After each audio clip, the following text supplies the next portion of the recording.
Tere ka minu poolt. Mina olen siis, nagu tutvustatud, Helena Karmen Udu. Ma olen TalTechis 2. aasta informaatika tudeng ja lisaks ka töötan ma uurimisrühmas, keskkonnaseiretehnoloogiate uurimisrühmas projektiassistendina. Ja ma räägin teile natuke sellest, mida ma seal laboris teen, kuidas juba õpilasena saab tegelikult panustada väga tugevalt teaduse tegemisse ning kuidas ma lõpuks lõpetasin seal laboris nii vara, et kuidas ma sinna täpselt sattusin ja mida vahvat ma selle aasta jooksul, mis ma seal ametlikult töötanud olen, teinud olen. Aga see kõik algas ühest e-mailist. Nagu paljud 10. klassi lõpetajad, oli mul vaja leida endale uurimistöö teema 11. klassiks, mis on Eestis muidugi kohustuslik. Ma teadsin, et ma tahan teha midagi arvutiteaduse teemalist ja midagi lahedat, kus ma päriselt saaksin midagi uut õppida. Ja siis ma otsisin internetis, Google'ist, ChatGPT veel ei olnud nii heal tasemel ega tuntud. Ja ma avastasin, et üks keskkonnaseiretehnoloogiate uurimisrühm pakub masinõpet välisseires uurimistööna ning ma otsustasin, et ma kirjutan neile, küsin, et mida nad pakuvad ja et kas nad võtaksid ka gümnasiste, et mitte ainult bakalaureuse või magistritudengeid. Siis ma kirjutasin neile sihukese kirja, tutvustasin neile, kes ma olen, kust ma tulen, miks ma neile üldse kirjutan ja et mis minu varasem kogemus tehnoloogiaga on. Ja mind kutsuti laborisse külla. Kõik oli väga tore, kõik olid ülisõbralikud ja toredad. Ja mind võeti kohe kampa ja mulle anti juhendaja, kes siis toetas mind, õpetas mulle masinõppe kohta ning siis valmis uurimistöö teemal PFG targale kaleda loendurile haugituvastuse loomine.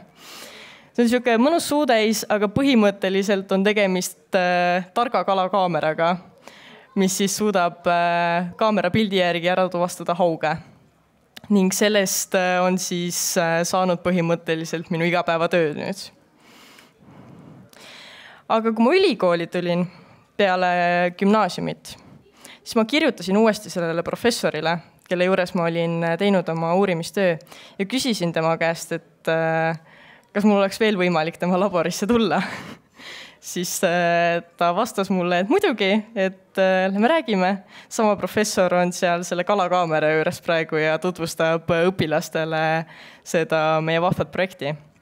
Aga siis ta üllatas mind ja pakkus mulle päris töökohta TalTechis.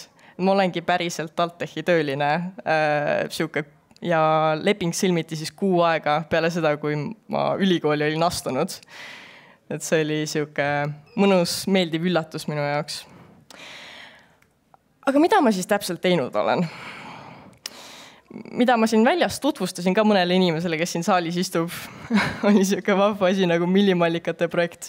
Ühel päeval tuli meie kaasprofessor, te näete siin minu juurde, tal olid käes 3 karpi kummist millimallikaid, mis on värvilised, siuksed ilusad, võite pärast vaadata. Pani need minu laua peale, ütles, nii, meil on vaja Saudi Araabia veetöötlusjaamades aidata inimestel ära tunda millimallikaid ja prügi. Mõtlesin, okei, nojah, vaatame, kõlab huvitavalt, miks mitte. Ja siis järgmised 2 nädalat selles samas akvaariumis me viskasime sinna need kummist millimallikad ja siis plastist topsid ja prügikotid ja filmisime neid. Lihtsalt 2 nädalat järjest mina ja 2 bakatudengid ja professor tegime seda projekti. Ja siis saatsime me selle mudeli, mis me treenisime Saudi Araabiasse ja üllataval kombel me tegelikult võitsime selle projekti. Seal oli veel paar ettevõtet, kes võistlesid meiega. Ja nüüd novembris me hakkame arendama seda süsteemi, et see oli minu jaoks lihtsalt nii lahe tunne, et päriselt õpilasena sa saad teha ära nii palju, et sa päriselt saadki mõjutada seda, et Saudi Araabias nüüd on inimestel magevesi olemas, sellepärast, et sa oled saanud nagu valmis teha siukse vinge masinõppe mudeli. Siin on siis natuke, milline see pilt sellest kaamerast välja nägi, mida me tegime. See peaks video olema, idee poolest. Aga praegu ta ei mängi. Ja siis see on siis see kaamera pilt seal saidil. seal meil tegelikult oli natuke probleeme ka sellega siis, kui seda demomas käidi, sellepärast, et Saudi Araabias on väga-väga kuum, siuke 40 kraadi. Ja see masin istus meil siukse metallist kasti sees. Nii et kui see mulle tagasi saadeti pärast, siis miniarvuti, seal oli natukene sulanud see plastikosa. Nii et meil on veel riistvara koha pealt, meil on natuke arendustööd teha. Aga selleks me seal laboris olemegi. Me lahendame raskeid probleeme ja see ongi meie igapäevatöö. See on päris vinge. Nii. Aga lisaks teeme me kalakaameraid ka Eestis. Et siin on pildid novembris toimunud installatsioonist eelmine aasta, kus me siis Sillaorus, mis on siis seal natuke ida poole, hüdroelektrijaamas tegime siukse mõnusa kalakaamera ja panime ta siis sinna vette ning siis ujusid sealt läbi igasugused elukad ja me andsime selle informatsiooni edasi bioloogidele, kes siis saavad uurida selle veekogu nii-öelda kalasid ja muud elu seal. Et see oli siuke kuu aega peale seda, kui ma tööle hakkasin seal laboris. Et see oli siuke vinge esimene väljasõit, kus ma sain päriselt tõestada, et jah, et mina kuulun sellesse uurimisrühma, sellepärast, et minu vastutada oli see, et see pisikene miniarvuti seal pärast tööle hakkaks ka ja et meil oleks ühendus sellega, et mis see kaamera teeb. Et muidu me ei oleks sealt pilti kätte saanud lihtsalt. Et see oli minu arust päris lahe, et mulle kuu aega peale seda, kui ma tööle asusin, siuke ülesanne usaldati. Ja, siukse metallkasti sees seal oligi siis meie mikrokontroller.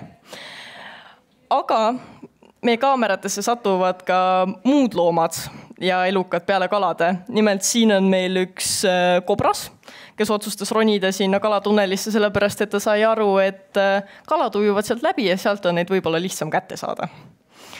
Ja siis meil lendasid sealt vahepeal läbi ka linnud, mida meie masinõppemudel siis ka tuvastas ja filmis ilusti. Nii et meil on ka päris palju videosid kogunenud kobrastest. Et meil on veel vaja natuke tööd teha sellega, et õpetada oma neid masinõppemudeleid. Selleks meil on vaja noori inimesi juurde, et kui teid huvitab, et siis tulge ja aidake meil treenida targemaid masinõppemudeleid. Et meil on alati vaja inimesi, kes on valmis panustama siuksesse asjasse. Aga mul on ka olnud muid vingeid kogemusi. Et ma olen saanud kogeda seda, et mis on tegelikult elu akadeemias. Et enne seda, kui ma TalTechi tulin, mul oli siuke ettekujutus, et professor on siuke vanem soliidne tavaliselt härrasmees, kes istub kuskil kontoris ning kirjutab paberile koodi. Aga kui ma laborisse tulin, siis mind tervitas siuke professor. Et minu ettekujutus sellest, mis asi akadeemia on, tegelikult muutus väga tugevasti ja ma sain aru tegelikult, et kui palju lahedaid võimalusi on just õpilastel akadeemias ja kui palju sul on võimalus panustada.